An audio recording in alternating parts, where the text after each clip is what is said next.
La Bible. C'est l'un des livres les plus influents dans toute l'histoire de l'humanité. Elle traite des questions existentielles comme le but de notre vie. Et a inspiré un grand nombre de personnes à accomplir des choses exceptionnelles. Même si ça reste du chinois pour beaucoup d'autres. En fait, vous devez en avoir une rangée, quelque part. Mais la Bible, qu'est-ce que c'est en réalité ? Eh bien, la Bible est une mini-bibliothèque dont tous les livres sont tirés de l'histoire d'un peuple, l'Israël antique. Ce peuple était d'une certaine manière semblable aux autres civilisations de son époque, mais parmi eux figurait une longue lignée de prophètes qui percevaient l'histoire d'Israël comme étant tout sauf ordinaire. Ils voyaient jouer le rôle de pièce maîtresse dans le plan de Dieu pour toute l'humanité. Et ces prophètes étaient tous dotés d'un génie littéraire. Non, c'est vrai ? Oui, ils ont brillamment formulé de magnifiques tournures en hébreu dans la rédaction des différentes épopées et en usant d'un style poétique très élaboré. Ces virtuoses de la métaphore et de la narration ont mis leur savoir à profit pour traiter des questions existentielles les plus complexes, notamment sur la vie, la mort et les luttes intérieures de l'homme. Donc ce livre a été rédigé par plusieurs différents auteurs. Oui, et ces textes ont été écrits pendant une période s'étalant sur plus de 1000 ans, qui débute aux origines d'Israël, en Égypte. Et ça a continué à la création de leur royaume avec leur premier temple, mais ce royaume a ensuite été conquis par les Babyloniens qui ont déporté leur peuple en exil. Puis, à un certain moment de leur histoire, plusieurs Israélites sont rentrés dans leur pays.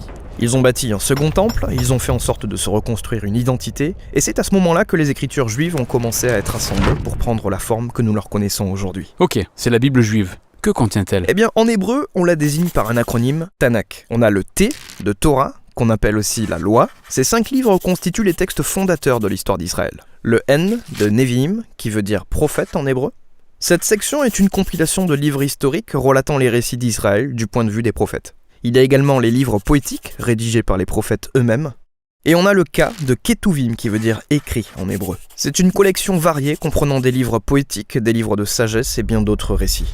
Pour le peuple juif, toutes ces œuvres littéraires sont des moyens par lesquels Dieu parle à son peuple. Mais d'autres textes juifs ont bien été rédigés au cours de cette période du Second Temple. Oui, un ensemble de textes divers et variés. Et ces derniers étaient tout aussi importants au sein des communautés juives. Cela dit, l'intégration de ces derniers textes aux Écritures a fait l'objet de nombreux débats depuis l'Antiquité. Ça fait quand même un paquet d'écrits différents et rédigés sur une très longue période. Alors comment les avoir assemblés de la sorte ? Une fois mis ensemble, ces textes racontent la même épopée montrant comment Dieu œuvre à travers ce peuple pour remplacer le chaos de notre monde par l'ordre et la beauté. Et tout ceci contribue à susciter l'espoir de la venue d'un nouveau leader qui renouvellera toute la création. Mais le Tanakh s'achève sans que ce leader n'arrive. Donc c'est une œuvre brillamment rédigée, mais qui finit en queue de poisson ? En effet. En fait, quelques siècles plus tard, un prophète juif appelé Jésus de Nazareth entre en scène. Il affirmait poursuivre l'histoire du Tanakh. Donc Jésus a fait plein de choses géniales. Il a été tué. Mais ses disciples ont déclaré qu'il était revenu d'entre les morts. Oui, il déclarait que Jésus était ce leader tant attendu qui restaurerait le monde. C'est ainsi que ses premiers disciples, appelés apôtres, ont rédigé de nouvelles œuvres littéraires sur l'histoire de Jésus, qu'ils ont appelées la Bonne Nouvelle ou l'Évangile. Ils ont répertorié tous les épisodes de l'évolution du mouvement pour Jésus hors d'Israël sous forme de récits intitulés Actes et ont diffusé les lettres à travers ces différentes communautés dans tout le monde antique. Et ils considéraient tous ces textes comme faisant partie des Écritures ? Oui, tous les écrits des apôtres constituent l'accomplissement de l'épopée du Tanakh. Et leurs écrits s'inscrivent dans la droite ligne du génie littéraire propre à la tradition juive. De la même manière qu'avec les écritures juives, ils avaient aussi foi que Dieu parlait à son peuple à travers ces textes. C'est donc ce qui constitue l'Ancien et le Nouveau Testament. Mais que pensaient les premiers chrétiens des autres écrits datant de l'époque du Second Temple ?